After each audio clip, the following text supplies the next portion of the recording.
Assalamualaikum warahmatullahi wabarakatuh. Tabi pun. Solih Soliha, apa kabar hari ini? Semoga semuanya dalam keadaan sehat ya. Walaupun kita belajar dari rumah.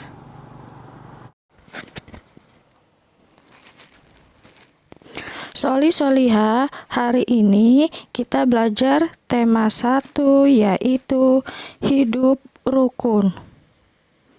Subtema 4, hidup rukun di masyarakat. Muatan bahasa Indonesia yaitu materinya adalah kalimat penolakan.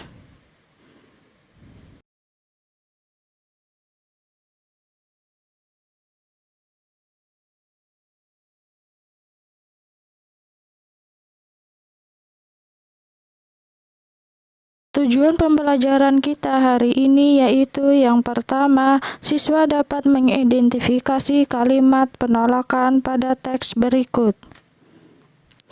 Yang kedua, siswa dapat mengidentifikasi kalimat penolakan dalam percakapan. Dan yang ketiga yaitu siswa dapat menyebutkan kalimat penolakan dengan baik dan santun. Hadis riwayat Bukhari dan Muslim yaitu dijelaskan maka yu'minu billahi wal yaumil akhiri falyaqul khairan aw liyasmut, yang artinya barang siapa yang beriman kepada Allah dan hari akhir maka hendaknya dia berkata yang baik atau diam.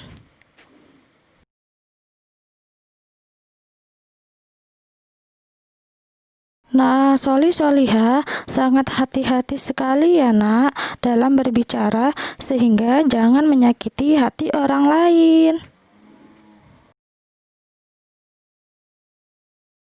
Soliha masih ingat pelajaran minggu lalu? Benar sekali, materi minggu lalu yaitu tentang kalimat perintah. Nah, apakah masih ingat apa itu kalimat perintah?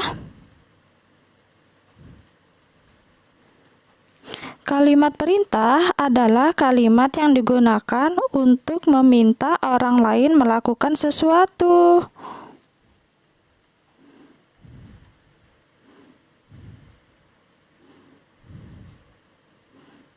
Adapun ciri-ciri kalimat perintah yaitu yang pertama diakhiri dengan kata kan dan lah. Yang kedua diakhiri dengan tanda seru. Soliha, hari ini kita belajar tentang kalimat penolakan. Apakah Soliha tahu apa itu kalimat penolakan? Kalimat penolakan adalah kalimat yang diucapkan saat menolak suatu ajakan. Soliha, adapun ciri-ciri kalimat penolakan. Nah, adakah yang tahu Soliha? Hebat Soliha semuanya.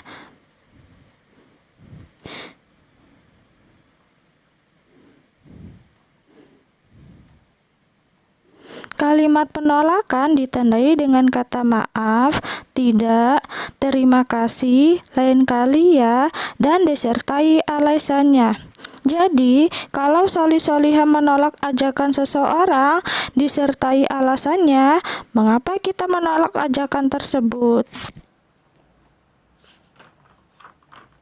Yang kedua adalah pada akhir kalimat ditandai dengan tanda titik. Soliha, kalimat penolakan harus disampaikan dengan cara sopan dan santun. Ayo, siapa yang tahu mengapa harus disampaikan dengan cara itu ya? Nah, ternyata dengan bahasa yang sopan dan santun dapat menjaga kerukunan dan menghindari pertengkaran, apalagi menyakiti hati perasaan orang yang kita tolak ajakannya.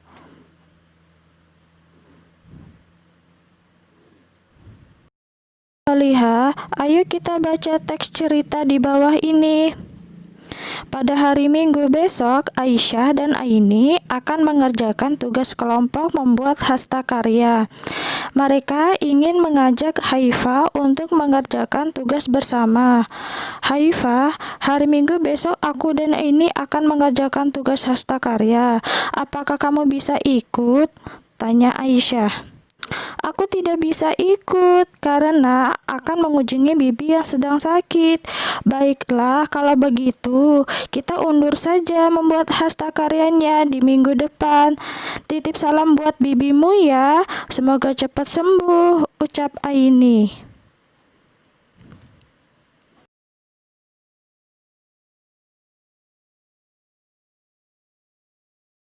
Soli Soliha, apakah ada yang tahu apakah di teks tersebut terdapat kalimat penolakan?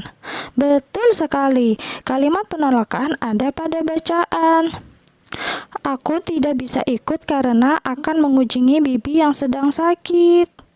Nah, kalimat penolakannya ditandai dengan kata tidak dan disertai dengan alasan mengunjungi bibi yang sedang sakit.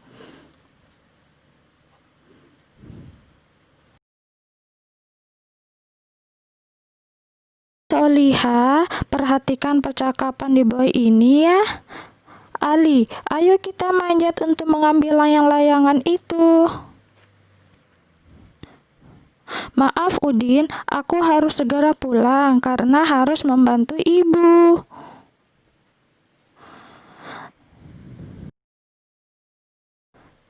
Nah, pada percakapan tersebut terdapat kalimat ajakan yang ditandai dengan kata ayo dan terdapat kalimat penolakan yang ditandai dengan kata maaf. Ayo Soli Soliha, perhatikan percakapan selanjutnya yaitu antara Hilya dan Ainun.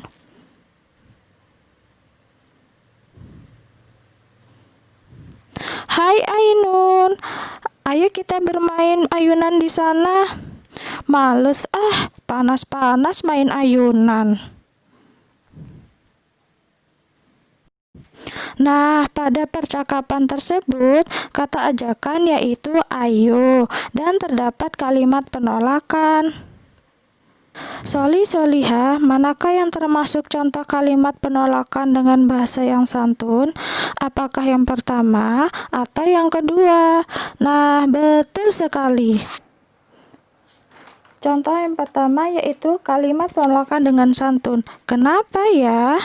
Karena ditandai dengan kata maaf, yaitu maaf Udin, aku harus segera pulang karena harus membantu ibu.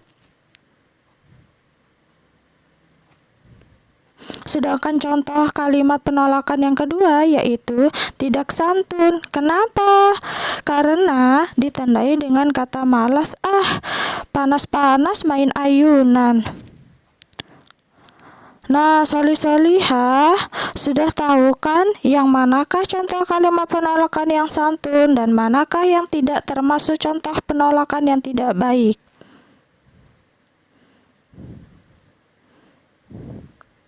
Nah, Soli Soliha, karena sudah belajar, maka Soli Soliha diharapkan bisa menolak ajakan seseorang dengan bahasa yang santun ya. Alhamdulillah ya, ternyata pelajaran kita sudah mencapai kesimpulan, yaitu kesimpulan yang pertama adalah kalimat penolakan adalah kalimat yang diucapkan saat menolak suatu ajakan. Yang kedua, kalimat penolakan harus disampaikan dengan bahasa yang sopan agar tercipta kerukunan. Dan yang ketiga, ciri-ciri kalimat penolakan, yang pertama disertai kata tidak, maaf, lain kali, dan terima kasih. Yang kedua, diakhiri dengan tanda titik. Alhamdulillah ya. Nah, sekian pelajaran kita hari ini. Soli Soliha, jangan lupa ya berterima kasih kepada Bunda yang telah menemani belajar dan jangan lupa juga membantu ayah Bunda di rumah.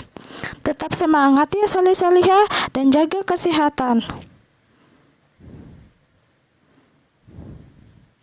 Wassalamualaikum warahmatullahi wabarakatuh.